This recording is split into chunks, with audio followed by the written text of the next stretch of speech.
Thank you for being here. And we are going to start with our introductions. I'm going to be slow speaking because Kevin, I'm going to start with you. Yes, go first. Kevin Kleinstra, City of Zeeland. Terry Nienhuis, Helen Township. Pankaj Roger Hicks with the MACC. Tyler Kent, MDOT Grand Region. Nancy DeBoer, City of Holland. Tim Berkman with the MACC. David Van Genoven with the MACC. Tim Story, Allegan County Board of Commissioners. Linda Howell, Lake Town Township. Rusty Sly with the MACC Authority Board. Ken DeWeer, Fillmore Township. Tom Bird, Ottawa Road Commission. Jerry Hunsberger, Park Township. John Van Axel, Allegan Road Commission. Thomas Myers of the MACC. We'll get you guys later, speakers. You guys don't need to stand up, okay? But staff in the back there and guests, so. Carolyn Alston with the MACC. Kelly Gower with the MACC. Judy Bishop and then Danny with the MACC. Karen Garrity with the MACC. Rob Bank with the MACC.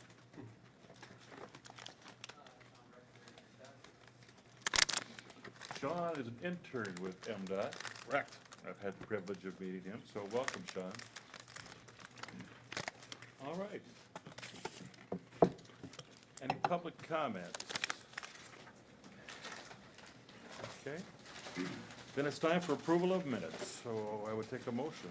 I move we approve the minutes as presented. I'll support it. I think it'd be, Clerk, yeah. yeah, sorry, in the attendance, you were there, right? It's I just was you were a there. little bit late from another point. Came 5 minutes late, yeah. So But just yes, I wanted was. to correct the record. Thank you, Pankaj. I was gonna do it, but I didn't want to call attention to myself, so. So thanks for doing that for me. I did. All right, I think we had a Jerry. All those in favor say aye. Aye. Opposed? Thank you very much. All right, while you're enjoying your lunch, we have a couple of guest speakers, and we're privileged to have them here. So Patrick and Craig. Well, good afternoon. It is afternoon now, and my name is Patrick Waterman. I'm the city manager in, thank you, City of Hudsonville. And with me is Greg Holcomb, who probably most of you know. Is this on? Am I? Okay. So I apologize to those of you who have heard this presentation already, but we're kind of in the process of making the rounds right now. So this may be some old information for some of you, and for some of you, you're going to hear it in the future in your other capacities that you sit on. We're speaking next this afternoon with the MACC board as well. So this is one of those rare projects that spans jurisdictional boundaries. I sit on the executive committee and the board for the Metro Council, so this is a presentation that I plan to make to that body as well. But this is a project that we're really excited about. We've been working on it for a couple years, and what we're here today to do is to educate this body on it and to make what's really called a soft ask, and that is to have you guys consider passing a resolution of support for this project, and so that we can really get the regional buy-in and commitment that we need in order to make the next steps in finding and allocating some funding. So with that, I'm going to get right into the presentation. So what we want to talk to you today is about connectivity. And a common challenge that we're currently facing today is the lack of efficient, affordable transportation to work options in our region. And it's been identified as a significant barrier keeping employees out of the workforce and contributing to job tardiness, absenteeism, lost productivity, and most importantly and most costly, turnover. I want you all to imagine for a moment what it might mean for our region and West Michigan in general to have access to a reliable regional mass transit system. One that runs on a regular daily schedule between our major employment centers with 5 stops at vibrant communities along the way. Yep, I'm out right there. Imagine what such a system might mean for smart growth planning. I'm going to have you go to the next one. Oh, it's not being friendly. There you go. Transit-oriented development, which we're going to talk about today, business growth and tourism, And talent attraction, that's another buzzword that we're all hearing about across the state in West Michigan. What it might mean and what the competitive advantage our employers would have for attracting and retaining a talented workforce in our region. Imagine the potential reductions in traffic it could lead to on our highways and parking spaces in our urban areas, and all of you have probably been in this before, coming in and out of Grand Rapids. And imagine the quality of life benefits that it would have for individuals who cannot afford to own a car, are incapable of driving themselves, or more commonly today with our younger generation workforce, simply choose not to drive or are driving later. This is the vision for the West Michigan Express Initiative. It's a collaborative effort to link the 5 cities along Chicago Drive with the mobility option of a commuter-based public transportation system that begins with express bus and potentially leads to commuter rail.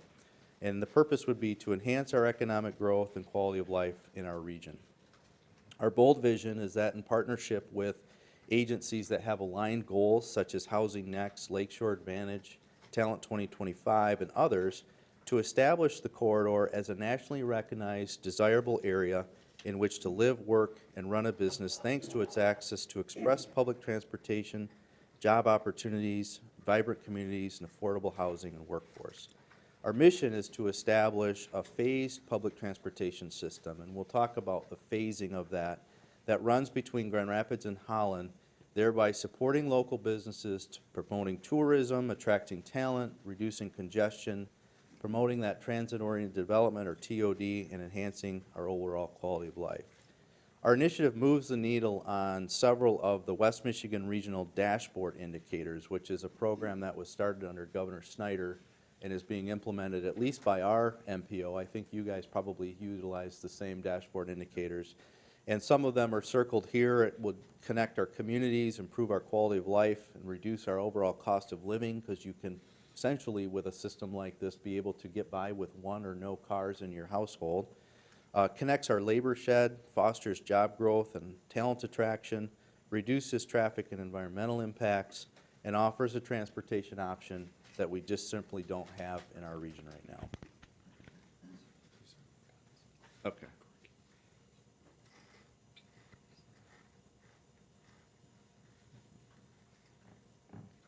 Being sticky. There you go. Point it up at that. Little help from above. I'm not sure. So if the vision Patrick has just described sounds familiar to you, and some of you know this story better than we do, it's because it once existed. This is the old interurban, the line between Grand Rapids and Holland, and actually down to Saugatuck. The map and the vehicles that you're seeing here operated from 1900 to 1922, ran hourly service, 7 in the morning to 10 at night. Phenomenal service. You know, what happened to it? Well, Henry Ford happened to it. Automobiles happened to it. And a century later, we're still struggling with people that don't have vehicles.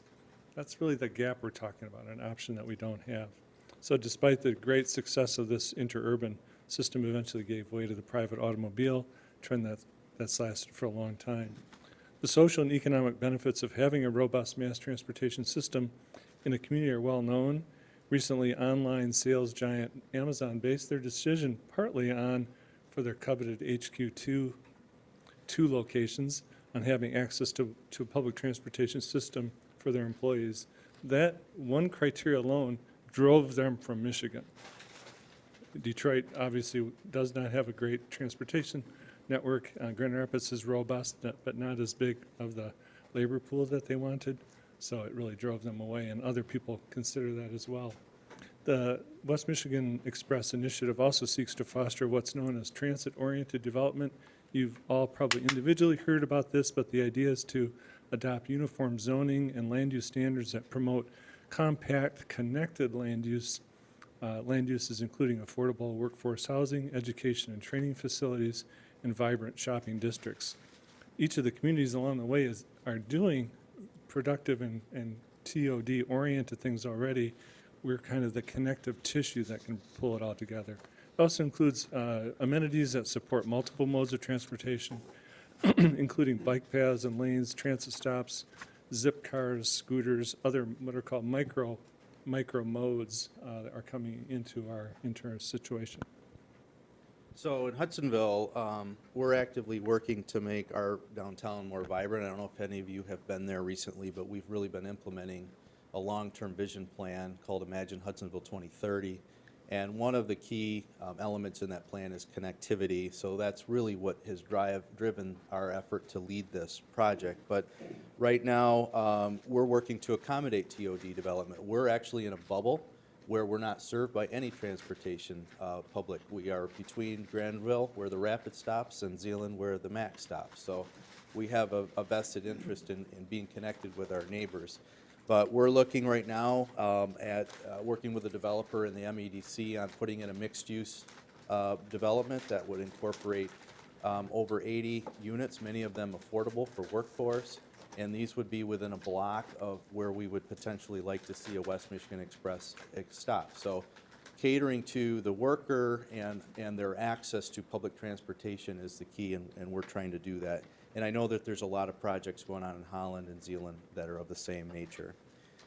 We see the Chicago Drive corridor as the ideal area to pilot this service, given that many of the region's largest employers are located along or near it. And their employees would therefore directly benefit from having it. There's an estimated 1,300 employers and well over 30,000 employees and college students that are located just within a mile of Chicago Drive. A lot of people don't realize that. And so it makes sense to look at this as a place to start.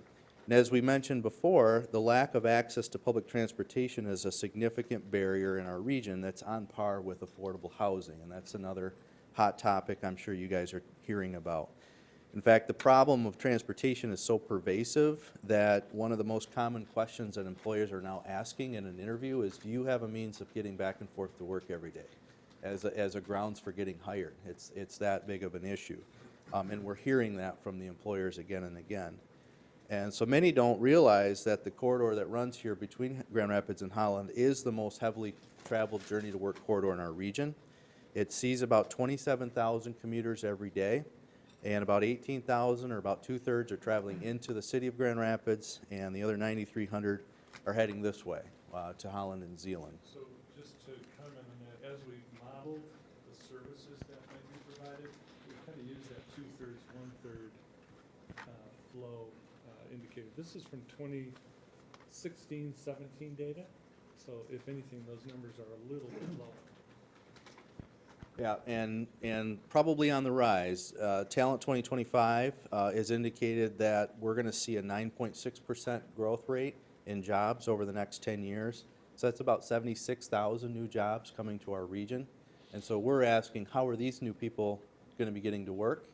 You know, it's the same thing. Everyone's going to be jumping in their cars because there's just not another option for them to consider. So this is why it was launched, the West Michigan Express Initiative, as we call it. It really began as an idea. Greg and I were sitting in a meeting, and we were interrupted by the train, which goes by regularly.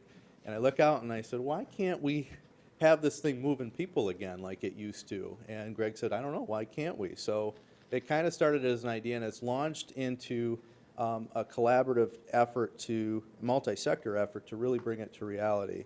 Our task force, who meet regularly in Hudsonville, is over 30 members, and they represent state and local government, private sector employers, nonprofits, economic development groups, rail and housing advocates, and transportation agencies. And within the past 19 months, we've all quickly aligned behind this common goal of fixing this problem. And we recognize that it's a big goal, and so we've been very careful and incremental about how we approach it.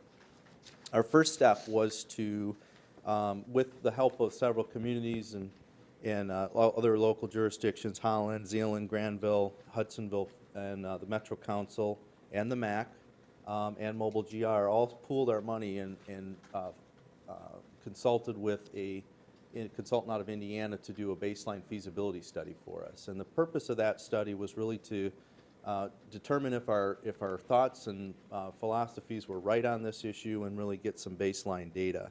And he did find that as an outside observer, he said that there's a very unique quality about Holland and Grand Rapids. If you look at it on a map, it's kind of like a barbell with the clusters of employments being Holland and Grand Rapids, and then this handle in between as the commuter route.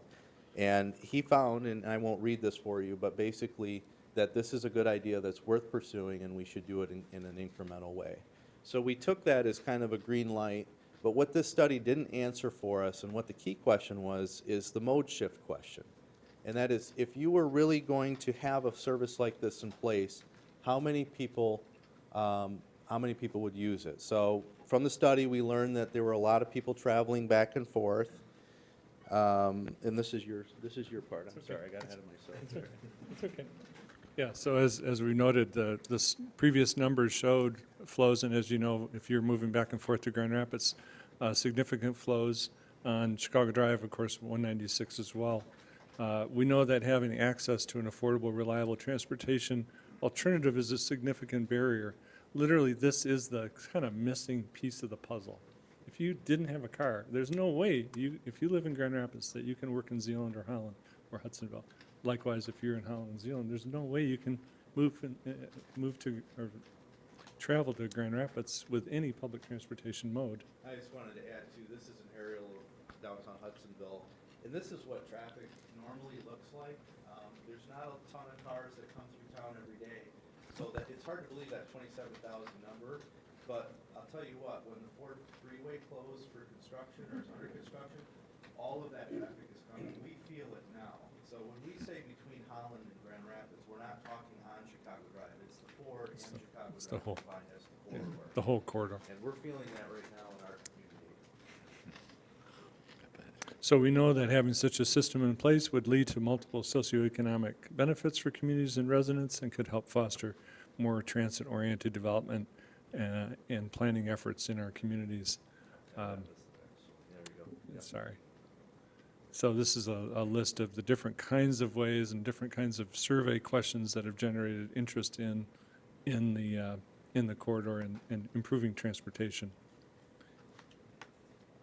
And finally, we know that once implemented, the West Michigan Express can be used as a model for an even larger regional commuter mobility system that may include routes to Muskegon, Kalamazoo, Rockford, Newaygo, and more. Although we've learned all these things, there's still one critical piece of missing information we needed to know. This was about late last year, about this time, September, October, we were about at this state of knowledge. We needed to know the true level of interest. We can talk about the numbers in a model, but on the ground, what does it mean? So how do you get at the true level of interest in having a service like this? In other words, how many people would actually ride West Michigan Express to and from work and other purposes? But the focus has been on commuting, the day-to-day person commuting in the corridor. Yeah, and before I get into the level of interest too, this is an important map because we get this question a lot. Well, why aren't you considering going from Grand Rapids to Muskegon or Grand Rapids to Rockford and Cedar Springs? And those are very valid questions, but our answer is we have to start somewhere. When you start talking about a regional commuter system, you have to start with some leg to see if it's a viable option. And again, we think that this corridor makes the most sense as the pilot because of the amount of commuters every day. Can I also add, the other thing, we actually spent a fair bit of time the first 6 months on the rail option. Digging into the rail, met with folks in Lansing, Grand Rapids, some real rail folks. In fact, the Michigan Association of Rail Passengers attend our meetings. And because we have the hardest thing, we have the corridor, we have active rail line using Amtrak service today. We're carrying passengers on Amtrak every day. So we have something that most communities don't have. On the other hand, commuter rail, if that were the direction, which gives really high level of service during the times it can operate between freight trains, is very expensive to start. There's signalization that costs at least $10 million to begin with.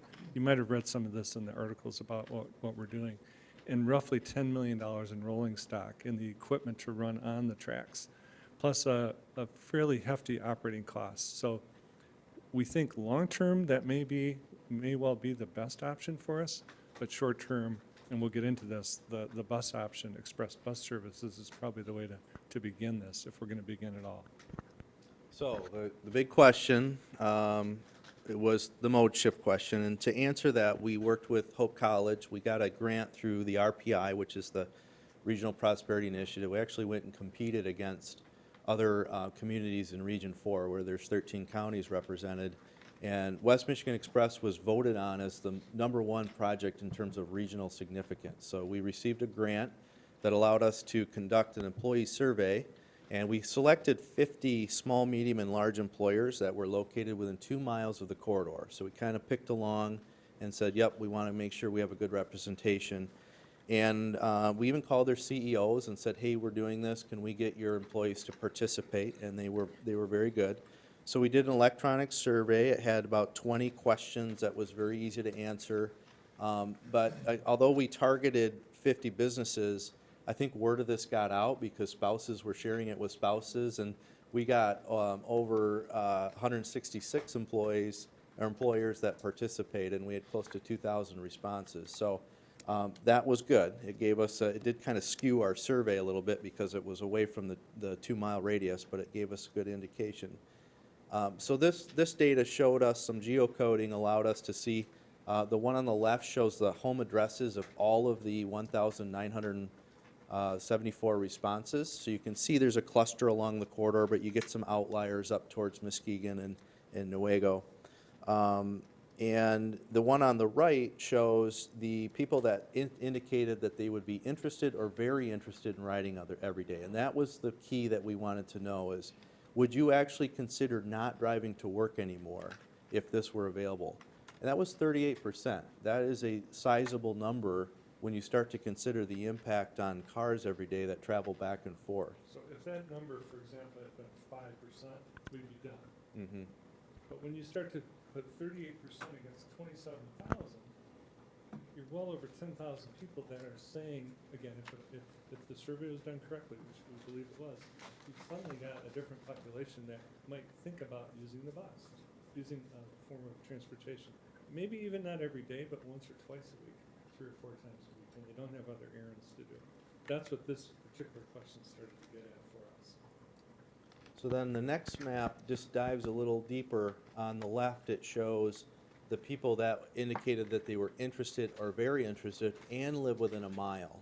And these are what we call the bread and butter people, because they could potentially walk or ride their bike to a transit station, so they can get on a system like this without having to drive anywhere. And then the one in the lower right shows kind of the interest level by employers, and some of our most interested employers in terms of their employee responses were Spectrum Hospital, obviously, and in town here, Holland Hospital. So that was good just to kind of get a sense of who was interested. And then the next maps, these are kind of cool. These are called spider maps, and they show us really the true impact of what we're trying to accomplish, because it shows us where they're originating from and where they're going. And 2 that really stood out were Holland, Hope College here in Holland, and Spectrum Hospital in Grand Rapids. And you can see the very strong correlation along Chicago Drive as the commuting pattern that people are looking at. So the survey also gave us a wide range of open-ended comments. In fact, we had over 600 people give us feedback, and 74% were positive. They were saying, this is a great idea. Why don't we have this in place already? I wouldn't necessarily use it for driving to work every day, but I'd love to take it down to Tulip Time or Grand Rapids on the weekends, those kinds of comments. So obviously, there's a lot of interpretation with these results, but we were very, very pleased with what we were seeing from the survey. And that really gave us the go-ahead, right? We had 25 pages, single-spaced pages of comments. It was pretty impressive. So that was kind of our go, no-go point where we said, are we going to keep going forward, and based on the survey results and that 38%. And I always, the media spun that 38% a couple different ways. If you read the Holland Sentinel, they focused on the majority that said no. But we're not asking to pass a millage here. We're asking to make an impact on how people commute to work. And when you talk about numbers like close to 40% of the people that are going back and forth, that's a big deal. Lakeshore Advantage also did a survey. They asked what type of or how big of an impact getting to work for transportation was for their largest employers. And again, focusing on the left side of the bubble, those are sizable numbers where people are dealing or struggling with transportation to work, and this would be an option for them.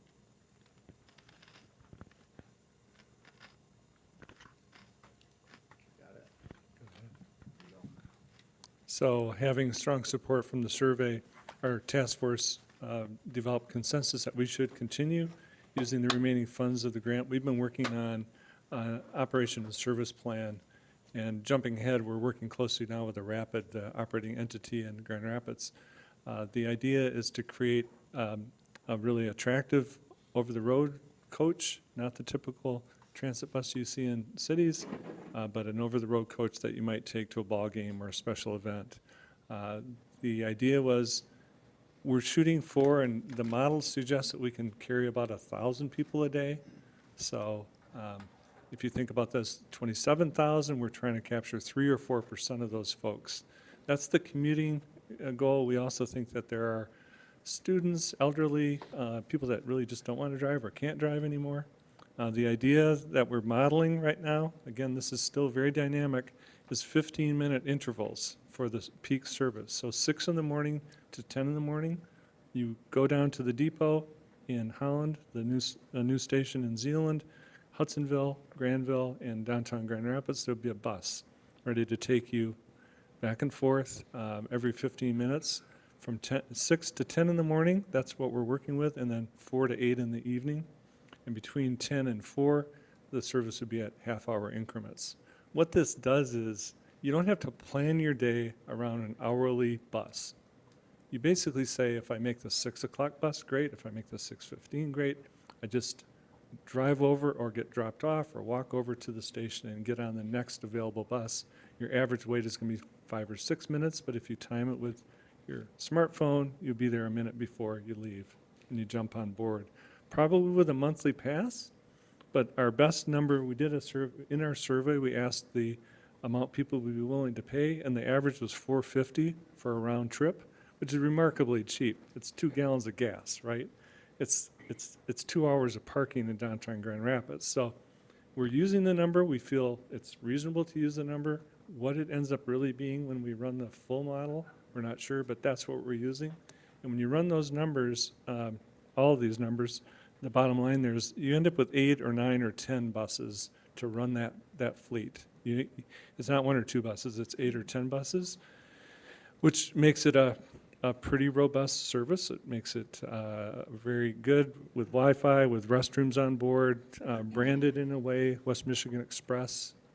Although we expect it to be part of the Rapid system, which carries about 30,000 people a day in Grand Rapids, and this would carry about 1,000, it would have a distinct vehicle that is cool. We haven't designed that. We haven't done anything yet with that, but that's the idea. And I mentioned this a little bit. We're working almost working under a signed memorandum of understanding with the Rapid to be the entity that actually operates the service. We also have been having, at our table has been the Hope Network, which runs a very successful Wheels to Work program. And we think that they can integrate into that first and last mile, because everything we've said is focused on the trunk between Holland and Grand Rapids. But what about getting to those stations? We really have to work through that mechanically a little bit more. MACC and the Rapid in Grand Rapids and Holland, Zeeland will feed those stations, but we also think that there, for example, might be services in the industrial park of both Holland and Zeeland where we could run a shuttle up to Gentex draw form ODL and also over to Herman Howard Miller and Zeeland Spectrum and pick up people. Well, that is a different service that has to complement and fit into this network that we're talking about. Yeah, this shows it visually. The trunk is the heavy blue line. The existing services in Grand Rapids, Granville are the blue squiggles and MACC in Holland, Zeeland. The green are the speculative shuttles that could run. So in Zeeland, the east side, north side, possibly out to the industrial park in Holland. And Hudsonville, there's a significant group of employers, Royal Technologies, Meyer, others here. And then Jenison, Georgetown, significant suburban growth area, lots of growth. I mean, Georgetown is a significant Ottawa County residential population.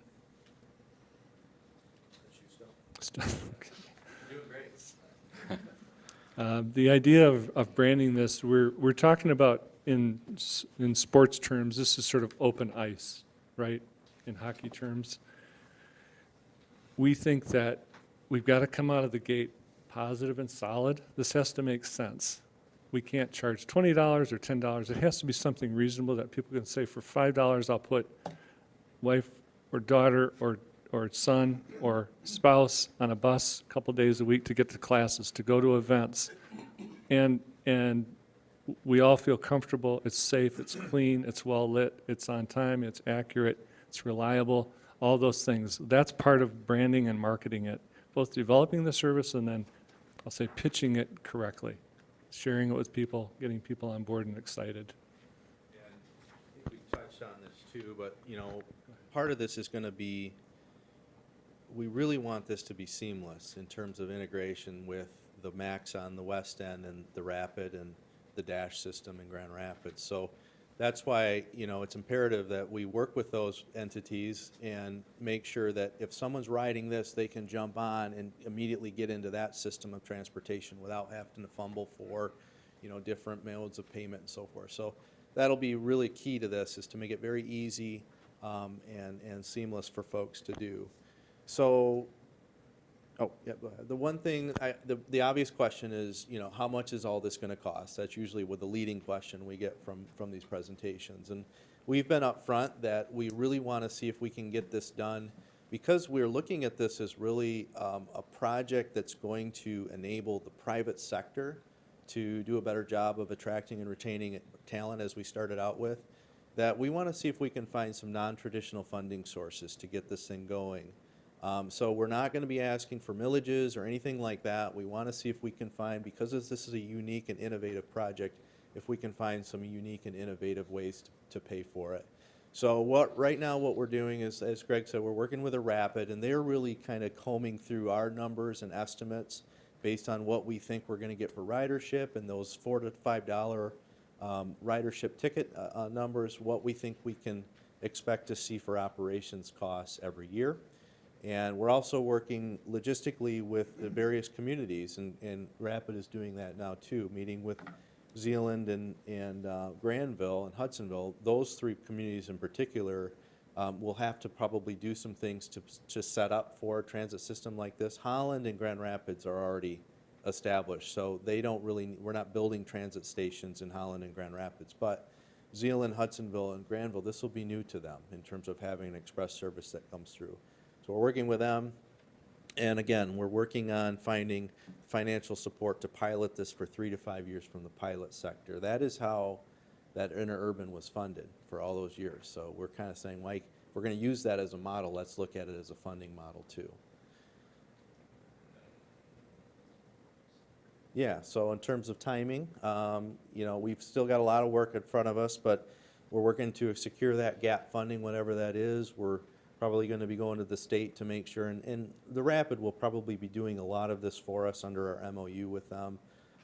But these are the kind of the steps that we want to continue to do. But in terms of timing, if everything falls into place, we could be up and running with this as soon as next fall, which would be awesome. It's really not that complicated of a project. We just need to find the funding source to do it. So I wanted to, oh, we jumped ahead a little. Can you go back to that one? We're wrapping up here. Just a couple more slides. So here's, and this is on the back of your handout. I won't go through all of this, but we're engaging both the public and private sectors. So again, our step right now is to get buy-in from the private sector entity, or the public sector entities, excuse me. And then we can go out and start talking to the private sector one-on-one and saying, here's what a return on investment would be for you, Gentex, or you, Herman Miller, to invest in a system like this for your employees. So these are just some ways that you can help, and most importantly today, we're looking for you guys to integrate this type of, or this system into your discussions, and hopefully into your plans. You know, that down the road when you start talking about your long range plans, if we're up and running in 3-4 years from now saying, how do we keep this thing going? It's been a huge success that we've had these conversations at the MPO level. The Act 51 dollars are coming in for the Rapid to sustain it. But we want to try this and see how it goes before we all commit too much. You can jump ahead to, and just so you know too, in Hudsonville, we're working actively to think ahead on this already. We're working right now on an intersection improvement where we're building a roundabout and enhancing the pedestrian crossing. But working with MDOT on that, we said, hey, we're also talking about a bus system drop-off point here, and they said, great, let's integrate that into the design plan so that you're ready to go if it happens. Right on Chicago Drive. So those blue areas here represent pull-off points where the West Michigan Express would come off. I'm working with our school, who owns this property, to buy or lease that from them for a potential commuter lot, so that they have access and get in and out every day in Hudsonville. And so, I know you can't read this, but we're proud of this list because that list shows all of the work that has been done to date. You'll see the City of Holland on there, who I commend as being the first community to adopt the resolution of support. The Right Place, Talent 2025, City of Hudsonville, City of Zeeland have adopted it. City of Granville, we're making this presentation tonight. We expect them to do the same. I'm going to be presenting to the Metro Council. We're getting in front of the Chambers of Commerce. We're getting in front of all of those entities that stand to benefit from this. And the hope is we have this stack of support that then we can go out to the businesses, and MEDC maybe would be a potential funding source to say, hey, this is a regional impact project that really deserves your support. And we have a lot of work ahead of us still, but we're making good progress. So that's it. We've got a closing slide that just kind of sums it all up, but you know, we're trying to change the way we think about planning and doing traffic. We can continue to widen our roads and deal with that, or we can start to think creatively about coming up with new solutions on how we move people more efficiently in West Michigan. And give people an option that is not in place today. Yeah. You worked with Lakeshore Advantage too, right? Yes. And they're another entity that we expect to have this Couldn't read presentation. it, yeah. Okay, great. Lakeshore and the Chamber, we're meeting with industrial group next week to talk about this, and can they participate? Is there a shuttle that they might support, for example? As opposed to just putting $50,000 in the common bucket, if you can support a shuttle with 3 or 4 of your neighbors, we can then really make the system work better for everybody. So. And most people love the idea of eventually going to rail. Yeah. But you have to prove it, and you have to prove it this way. Sorry, the service I described, like 15 minutes and 30 minutes, it's 44 round trips a day. 44. So if you had rail, there's no way you're going to have 44 round trips a day. That just, the capacity of the rail does not allow that. You might have 10 round trips or 12 round trips. But the bus actually gives high-level service, even though it's mixing up with other vehicles. So. What, I know there's a lot of different variables, but, and I apologize if I missed it, what is the length of time for a one-way trip in most the furthest destinations, I guess? Yeah, Holland to Grand Rapids downtown to downtown. Yep. Holland to Grand Rapids downtown to downtown. The running time they've estimated is about 50, 51, 52 minutes. Okay, So the stops would be Holland, Zeeland, Hudsonville, Granville, and then 3 stops in downtown Grand Rapids. One by Van Andel, one by DeVos, basically, and one right basically at Spectrum okay. in the Medical Mile up on top of the hill. That from the first Grand Rapids stop to the second alone can be sort of 10 minutes. Gotcha. So that's where the variability comes in, but under an hour. Okay. Yeah. Thank you. Yeah. And that's key too, because we're fighting with time as a, Right.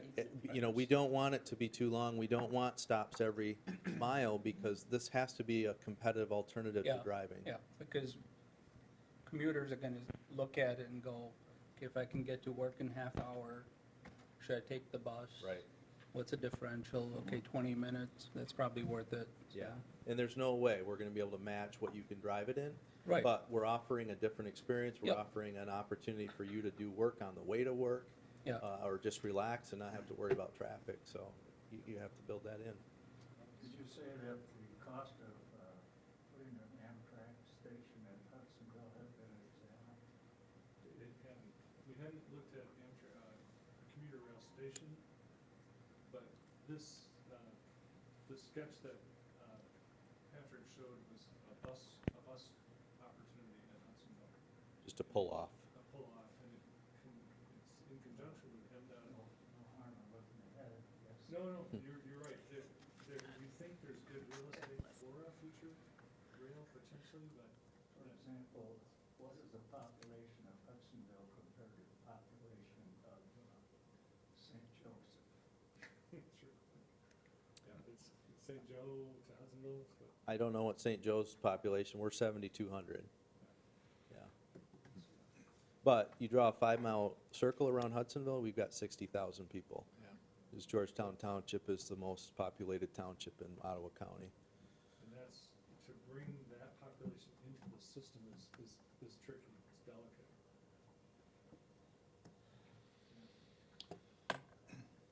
Sure. Greg, we've got a pilot project going with the MACC now. We're about 2 years into it, and it is complicated, quite frankly. It's also costly, and I appreciate the way you're going to start this, and I'd like to believe that this is going to go, because I think it's got great potential. Thank you. After you get past that pilot, public transportation is highly subsidized. They do name the sources. It could be federal, it could be state. Very little bit paid by the passenger. And certainly when you get into the Grand Rapids, you get into the MACC, there's some pretty significant millage money. It just seems like this is going to be pretty complicated in the long term for funding, because you've got all these different geographic areas and taxing units. You just make that comment. Absolutely. No, you're absolutely. I admire what you're doing. I hope you can pull it off. Yeah, I know, and the last thing we want to do is run it successful for 3 years and then not be able to sustain it for year 4. So we hope to have that answered by then, but I think that there's a lot of options out there for us. And I would point out, at least with the preliminary numbers, Yeah.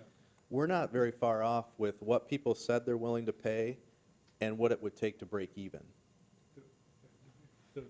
The first cut at this was 1,000 people, 450, and maybe some weekend service at the same rate. We were coming up with about a gap of around 400,000 a year. So if you look at 3 years, 1.2 million, even if we're off by a lot, and you said it's $1.5 million, or even 2 million to run this experiment, this trial, to see just what can we do? How well can we do? And so that's on the table from our perspective, the numbers that the Rapid is looking into. That if that 1,000, in my break-even analysis, if the 1,000 were 1,600, we'd be break-even. Now, there's a lot of ifs, ands, or buts in that, in a lot of assumptions in there, but it's not like we need 3,000 people. We think it's somewhere between 1,000 and 2,000 to sort of break even at these service levels. If all the other numbers that we've been given are accurate, the running costs and so forth, so. It's going to take a few years to build that ridership. Oh, I didn't know that was an option. So you're going to gain riders, we think, every year. That's why to market it correctly is really important, to get started correctly. Have you guys gotten any numbers from the Rapid on how their express bus, the Silver Lines, were doing out of their division, the division route that was supposed to try and pick up some of the Byron Center commuters? Has that been adopted, or is it running empty? No, it's not running, it's not running empty. We haven't done a direct comparison because that really is more of an urban system, 1 Right, but the mile. whole idea was to get commuters Yeah. out of their cars Yeah. and onto the express bus. They've had some success, but I don't know all the numbers, honestly. Yeah. And then of course, they're really busy right now with a bus rapid transfer from the Laker line from Grand Valley campus to downtown. $60 million project that they're right in the middle of, gearing up for a year from now opening as well. So we're not in competition, but their attention is really focused on that as well. Yeah, I would draw a distinction between Laker Line and the division route, just because it's a different demographic.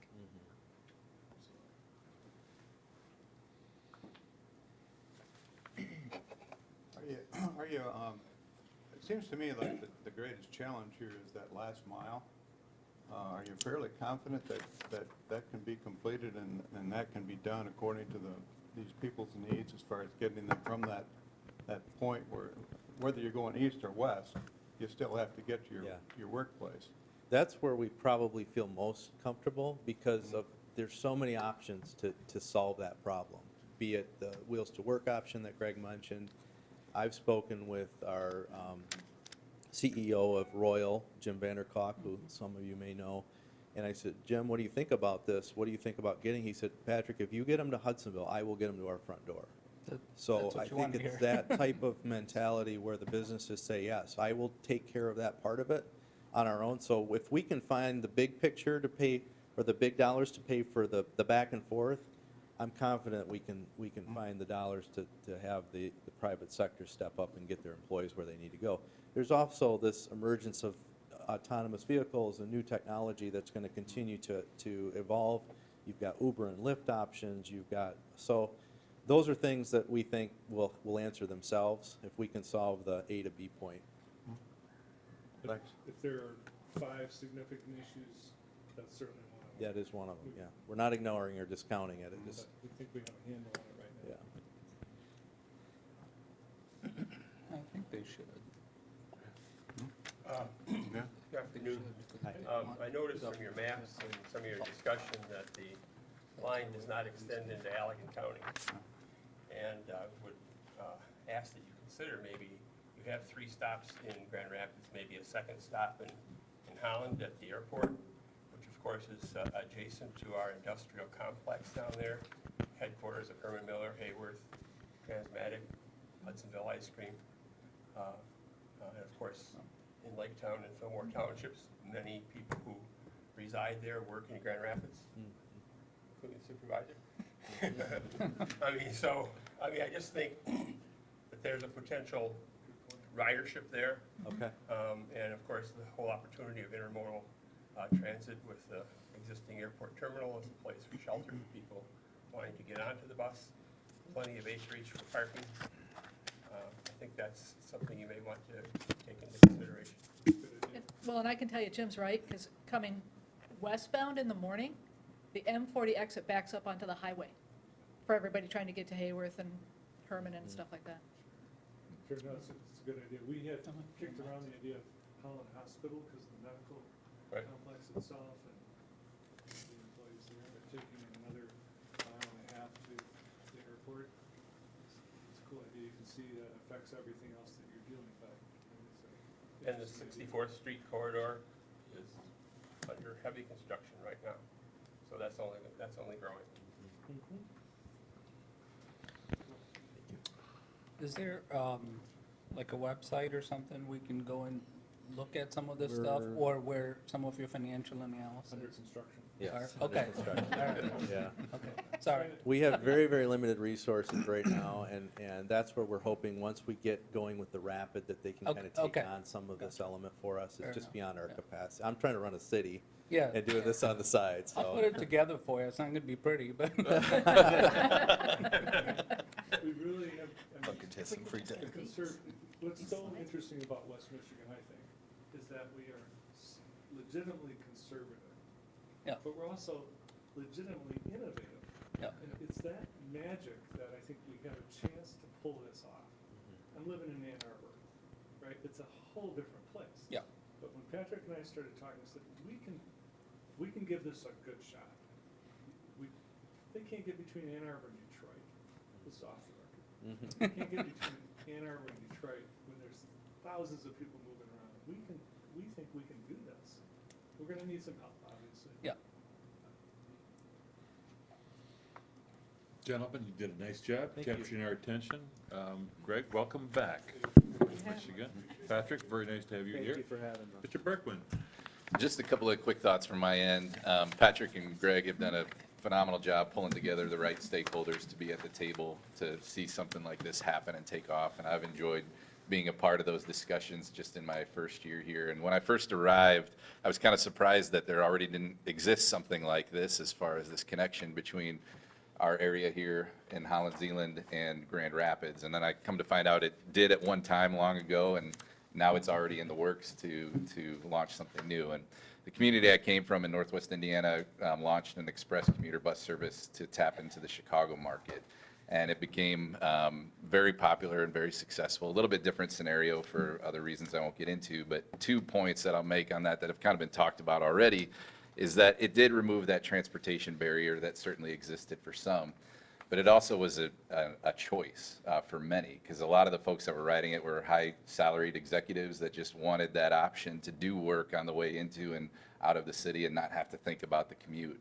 And so they were nice over-the-road coaches with the Wi-Fi and bathrooms and TVs and things like that. So it was a nice choice. The other thing is, I felt like it further set our community apart as a community of choice. And you talk about talent attraction.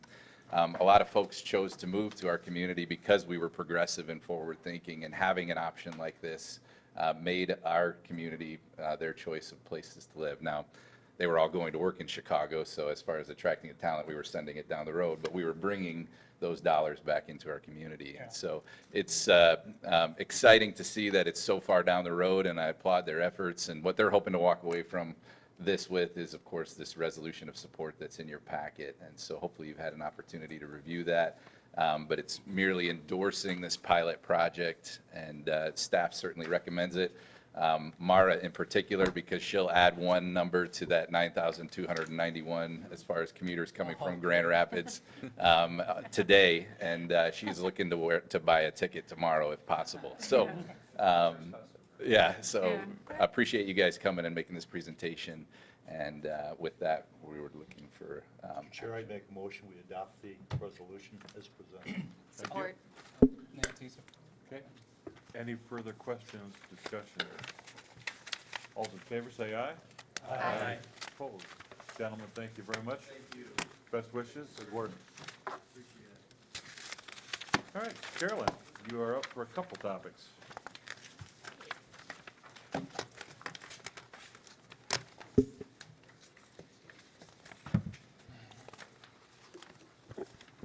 Okay, to start off with, we are going to talk a little bit about amendments. So we have 4 amendments for this month. In your packet, you'll see the first one is for 72nd Avenue. It's a railroad project.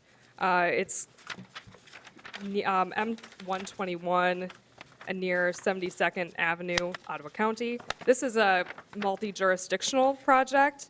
And they are looking to increase the budget because of bid prices that came in. They're having to reevaluate and raise the cost on the project. This one, also, it was noted that the fund sources, we don't all know what those coding systems mean. So the fund source for the first amendment is STRH, which is, it's a service transportation program, but it's the safety rail highway funding. So that's the first one there. The second piece, the second amendment is for Ottawa Beach Road. This project was originally an FY20 project, but because they believed that they were able to get construction going in this fiscal year, it's being moved to an FY19 project with advanced construct, so funding will then come in 2020. So the funding source will still be in 2020, but AC'd for 19. Also, the note on this one, if you'll see, it says also updated location information to add 2 more locations for a total of 4. That sounds a bit misleading. There will be a total of 4 locations, but still just 2 locations will have the rapid flashing beacons. The other 2 locations that are being added on will just have some updated paint and signage to create a new pedestrian crossing area. So there will be 4 locations total, but still just 2 with the flashing beacons for that. The last 2 are very similar projects. Oh, sorry, going back up, HSIP for the funding source for the Ottawa Beach Road is Highway Safety Improvement Program. The last 2 are both MACC transit projects. This is kind of more of a technical change that we had to make. The budget is what's changing for these projects, but not really. And what I mean by that is due to a technical change that we had to make because of the online programming where these jobs are created and stored, we had to give these jobs a new job number because of the programming. side of things. And when I say programming, the actual computer programming side. If we wanted to keep the job number it had before, we would have to get, MDOT's programmers to write new code for us. So they'll switch around for these two. They're new job numbers. The jobs are always there. The reason why the funding had to change is that the funding currently now available on these jobs is just what's still available. So there was already funds expended because they're FY19 projects. The funds that had been already expended are still with that original job number. And so this now is a financial change showing what's remaining in those jobs. So it's kind of a complicated situation, but all the funds are still there, so we're not really lowering the budget. It's just what's remaining to date for them to use for the rest of the fiscal year. And the 5310 fund source for those are for, it's for enhanced mobility for seniors and people with disabilities. That's where that fund source is coming from the federal side. And Carolyn, you're looking for a motion on this? I am. Okay. Support. Any questions for Carolyn? Clarifications? And I think I know the answer to this, Carolyn. On the Ottawa Beach, it says 4 locations. There's only 2 rapid flash beacons, correct? Correct, that's what I was saying, Yep. yes. Yep, Thank so you. 2 locations have the beacons. Yep. 2 extra, so there's 4 total, but the 2 extra are just regular crossings that will be added in without the beacons. Correct. Okay. Okay. All those in favor, say aye. Aye. Opposed? All right, Carolyn, Thank update you. then. Okay, so just to give you a little quick update on some of the things that we're doing in the office related to transportation. The next big one on our list for the rest of the season is our long-range transportation plan. Since at our last meeting, you had approved the TIP, the 4-year program.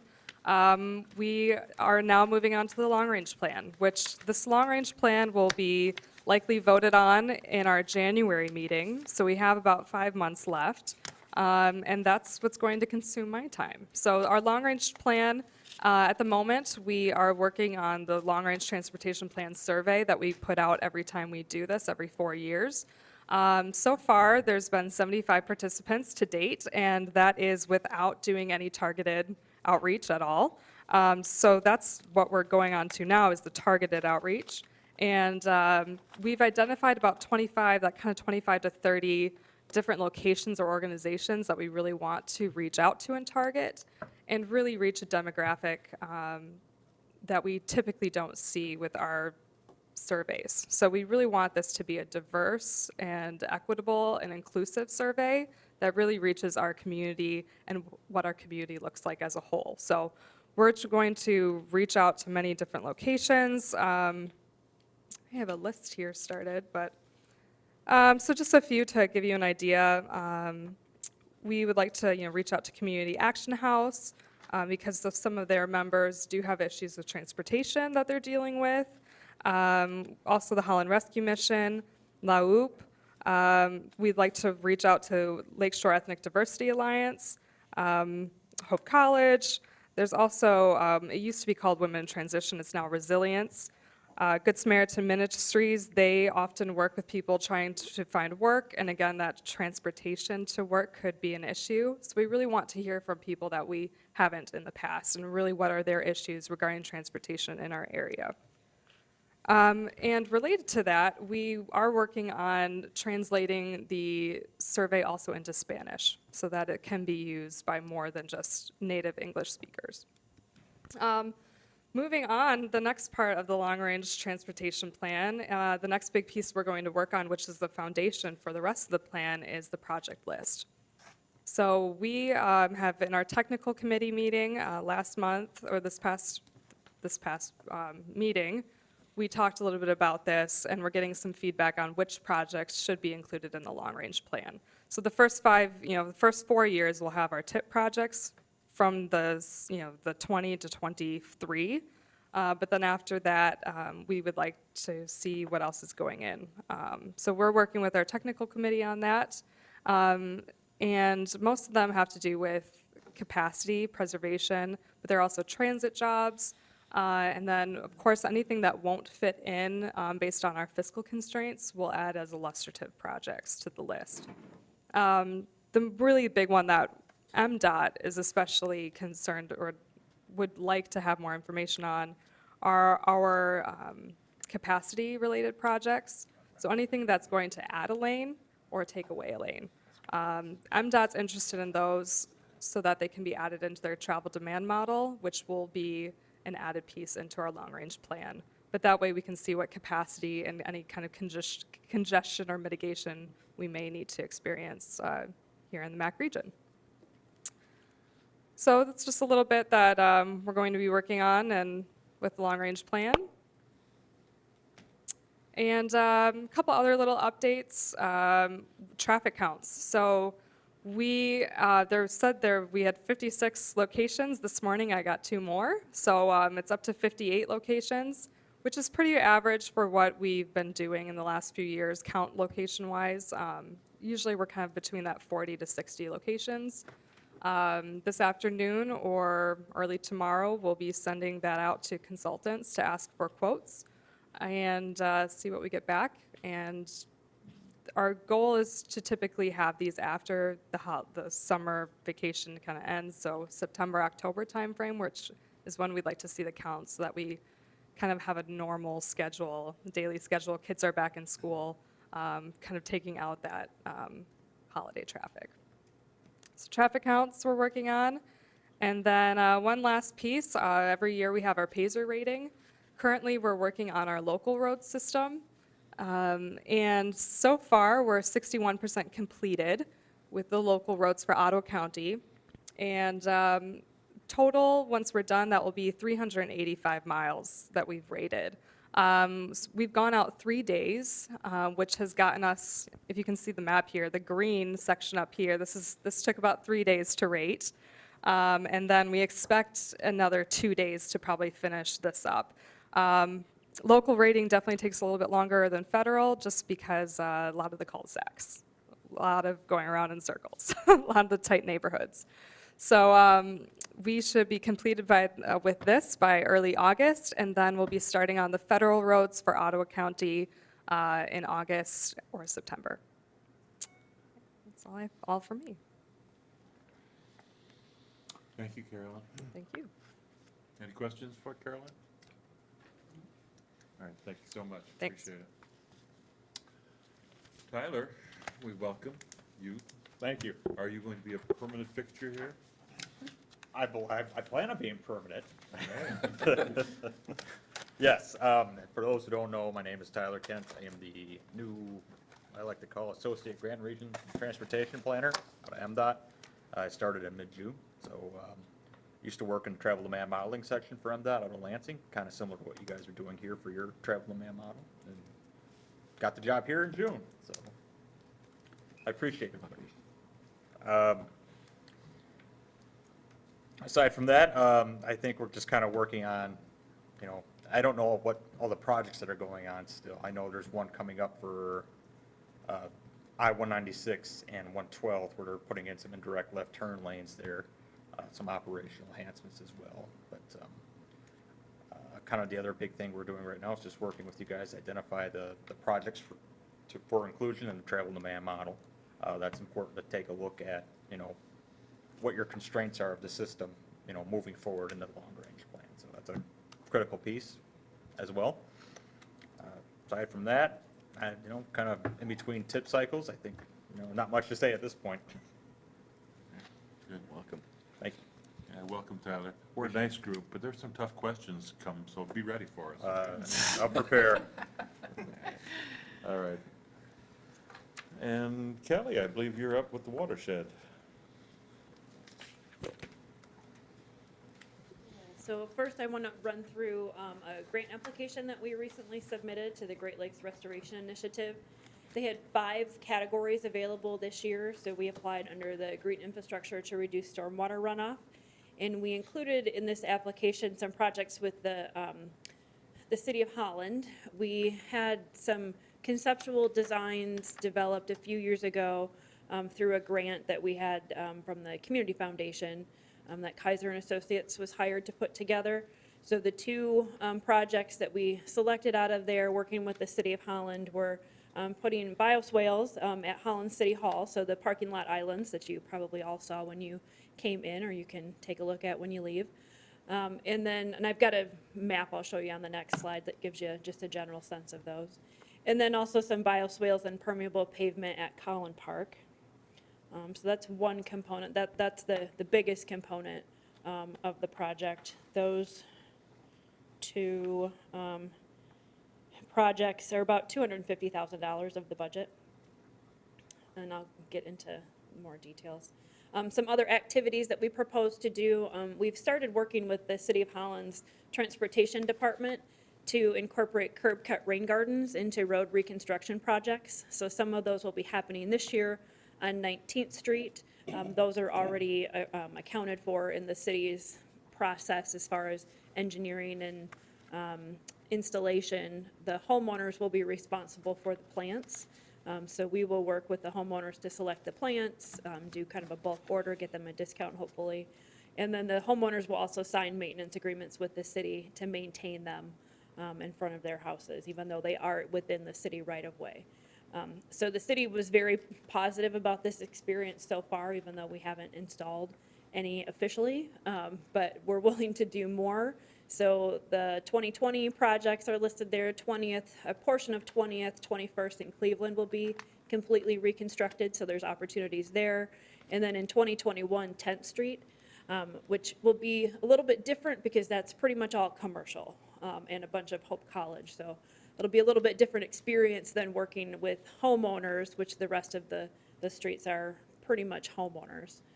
But again, the city's willing to give it a try, so we incorporated some money into the grant to pay both for the city's expenses on designing and installing them, and then half of the homeowners' expenses for the plants. And that would include the homeowners on 19th Street, because those won't be planted until next year, just based on the construction sequence this year. And then the other component of this is some community outreach, a volunteer training program. The Lower Grand River Organization of Watersheds through the Grand Valley Metro Council has a Grand River rainscaping program. So they have agreed to come and teach us how to run that program in the Holland area. And basically with this, we would train volunteers to go out and do site assessments for private homeowners, to look at their property and assess where is the water going and what improvements could be made in terms of rain barrels, rain gardens, lawn conversion to native plants to manage rainwater on site. And so I think that program has been fairly successful in Grand Rapids. They haven't got to the point yet, I think, where rain gardens are being installed. They have some funding to do that. So that would be the hope with this as well, as we'd have some funding to maybe install a few rain gardens on private property as well, with the homeowners putting in 50% of the cost.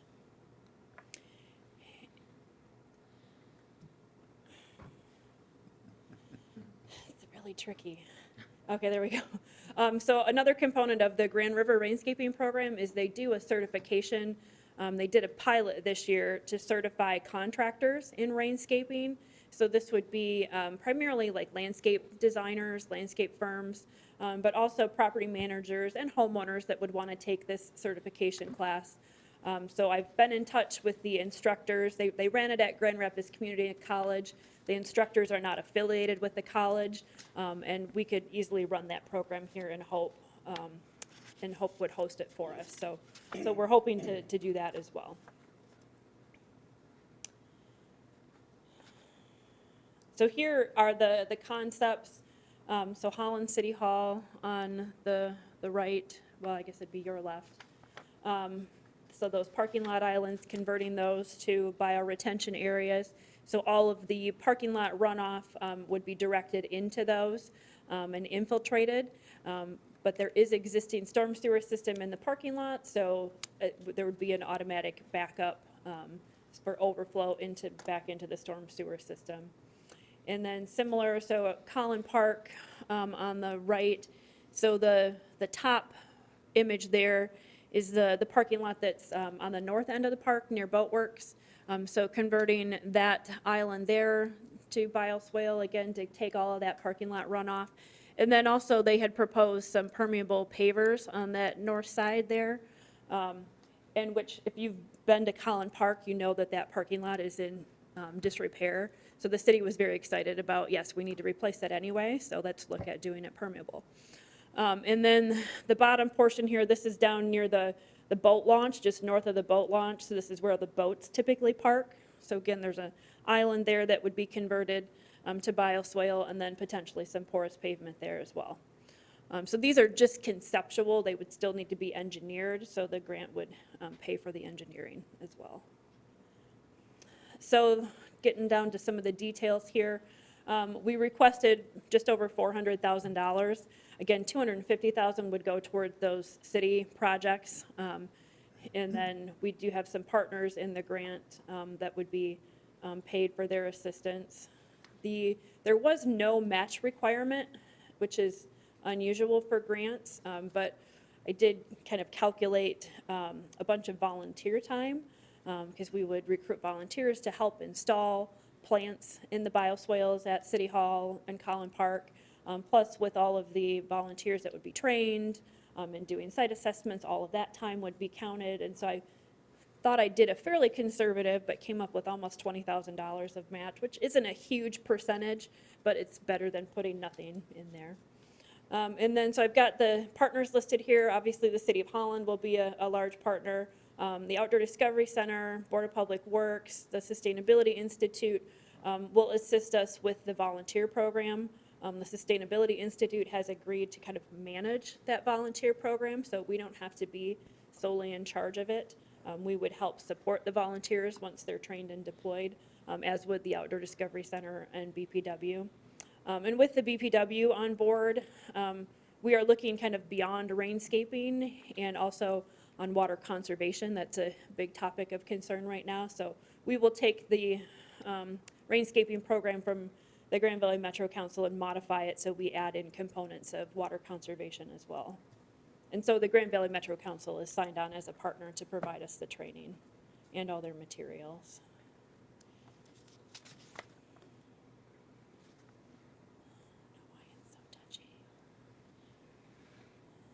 I'm going to just try to put them all up here.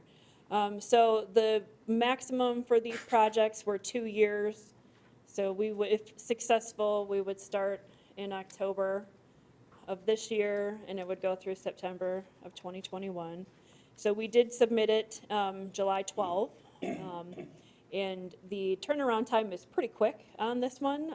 So sometime in August, they're planning to notify finalists, and then in September make the official awards, so then we could start in October. So most grants we have to sit around and wait a long time. This one we won't have to wait too long, which is pretty exciting. And then I did want to just make a note that even if we don't receive the grant, we will still pursue that Grand River Rainscaping Program and get that started with doing the volunteer training. It's just that our partners will have to not be paid to assist us with that. So any questions about the grant overall? And the motion, Kelly, is, should the grant be awarded, we would designate Tim to act on behalf of the MACC, correct? Right, especially because this is a pretty quick turnaround time. We'd like to give Tim that authority now so we don't have to delay signing of grant paperwork later. I'll make that motion. Thank you, Kevin. Support. Thank you. Unless there are questions, all in favor say aye. Aye. Opposed? Thank you very much. Thank you. So I just wanted to run through some community events real quick, and I'm not going to read this list, but just to kind of give you the scale of we've been busy out in the community. I've got pictures I'm going to show you of most of these, except the two that are in bold. We did participate. We set up a display at the Chamber Power Happy Hour, so got to network with some chamber members there. And then just this past Saturday, I was able to speak to a classroom of master naturalists through MSU, about 30 people.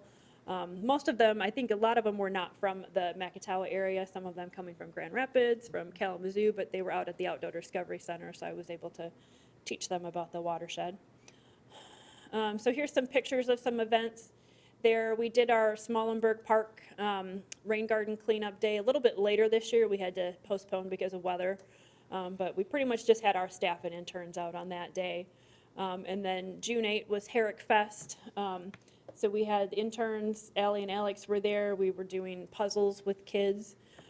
July 3 was the farmer's market day. That was a really hot day. That's kind of been the theme of our summer so far. But everybody was on deck for that one. That's always a busy event. We had several activities going on. And then new this year, I guess it's kind of hard to see there, July 5, so the day after the holiday, we were at Dutton Park in Holland Township to do an aquatic invasive species landing blitz. The state has done these for several years. This is the first time we've participated. And the biggest reason why I wanted to participate this year is there is a new law that went into effect earlier this year requiring boaters to clean, drain, and dry their boats to prevent the spread of aquatic invasive species from one lake to another. We're not concerned about a whole lot in Lake Macatawa right now, but we don't want to become concerned about that, so we wanted to make sure we're out there promoting those actions. So we had 20 packets of information that we gave out relatively quickly. So Rob and Mara and I hung out at the park that day, again, another hot day.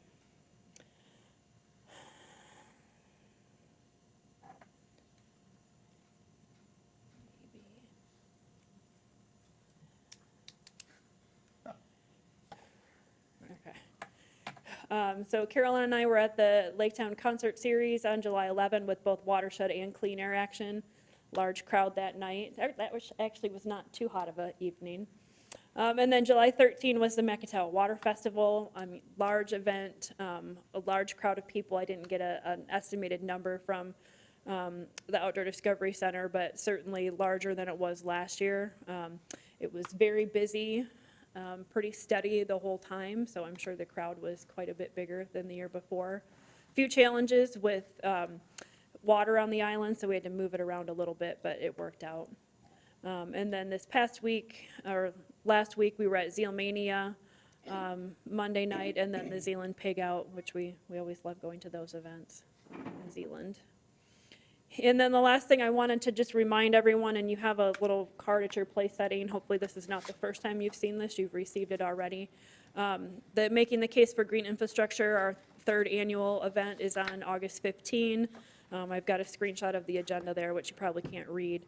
But registration is open. It's been kind of slow so far, so I'll be sending out some reminders this week. So I highly encourage you to consider attending and share the information back at your offices with both elected members of your boards and then also staff, which some of them I did drop off some hard copies too. But any questions about any of our events or activities? Thank you, Kelly. It was my first time at the Macatawa Watershed Festival, and I have to tell you, I was very impressed. Attendance was hundreds. I mean, hundreds of people were there, so well done. Okay, Tim, administrative issues. Yeah, I'll just run through these quickly. Financial reports in your packet. We're 3/4 of the way through the fiscal year and 72% on revenues and 58% on expenses. And then I'll just run right into the executive committee report. We've had 2 meetings of the executive committee since our last policy meeting, just because of the way the schedule fell. And you can see the summaries in your packet as well. But a couple of quick notes on the watershed side. We've been having a lot of discussion and conversations around our involvement with Project Clarity and ways to enhance and increase that exposure and also cover some of our costs. And also, you heard just now Kelly mentioned one of the many grants that she and Rob have been working hard on applying for. And then on the staffing side, we are working on developing a staff salary scale system to be incorporated into the updated handbook, which you should see here in the next month or two, I'm imagining. But David's been helpful in helping me with that. And then the last thing I'll mention under this strategic planning session, we decided last meeting, it'll be October 28th. So please do reserve that date on your calendars if you haven't already. We'll convene our regular meeting at Park Township that day at their offices and then adjourn. And Judy has reserved us a space at the Holland Energy Park to host us there that afternoon. So I hope you all can make it. And if there's any questions on either of these items, please let me know. Thank you, Tim.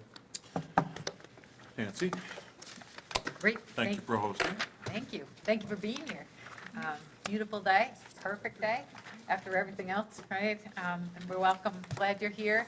We have Monday night farmers market this year. You've probably heard about that from 5 to 8, which is the first time we've done farmers market in the evening, and people seem to really like it. And a lot of people are coming, so the cinemas are open downtown. There are 11 cinemas, and Tuesdays are $6 all day and night, so in case anybody's particularly bargain focused, which I know we are.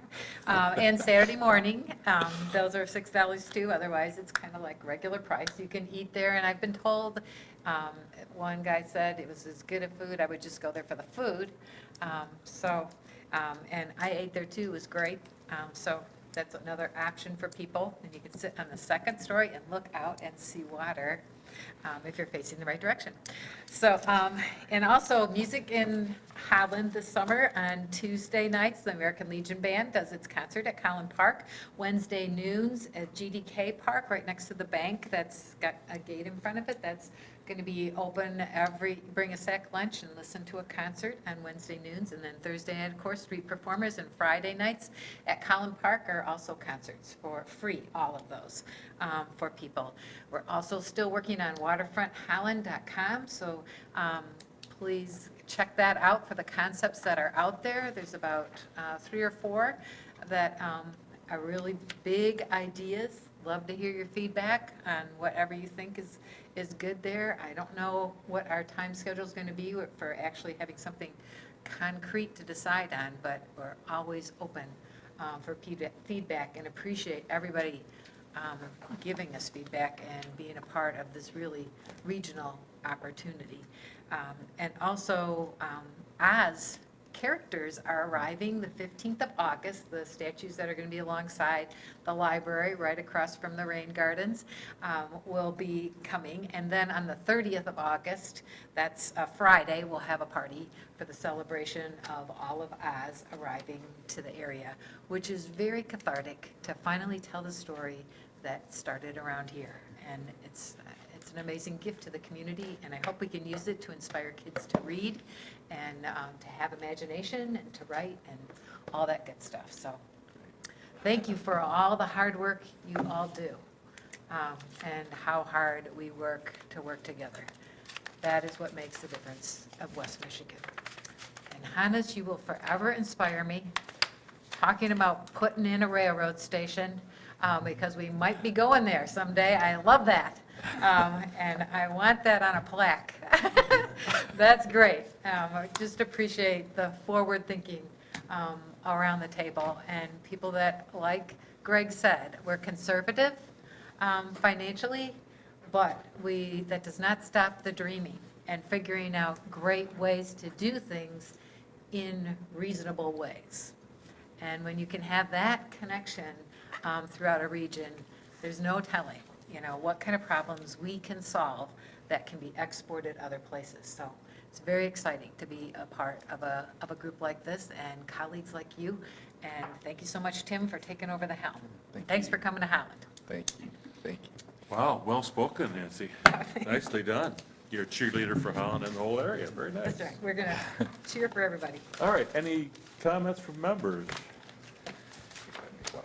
And Mr. Bergman, yes. All right. Carolyn told me before the start of the meeting, leave everything at the table, because the City of Holland has a composting program. So she and all the rest of us staff will make sure we get rid of your lunches that are left over. So leave those.